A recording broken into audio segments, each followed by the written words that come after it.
বিশেষ বিশেষ কিছু লেখক। লাল সালুর লেখক সৈয়দ ওয়ালিউল্লাহ। জহির রায়হানের জনপ্রিয় উপন্যাস 1000 বছর ধরে।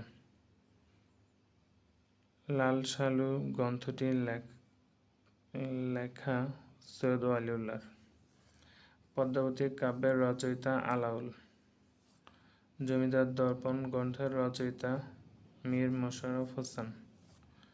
শরৎচন্দ্রের আত্মচরিতমূলক গ্রন্থটি শ্রীকান্ত। রবীন্দ্রনাথের প্রথম প্রকাশিত উপন্যাস বউ ঠাকুরানীর হাট। শহীদুল্লাহ কায়সারের জনপ্রিয় উপন্যাসের নাম সংসপ্তক। কান্নপা কে ছিলেন? চর্যাপদের কবি। পদ্মা নদীর মাঝি হলেন মানিক বন্দ্যোপাধ্যায়। আহসান হাবীবের প্রথম কাব্যগ্রন্থের নাম হলো রাত্রি শেষ।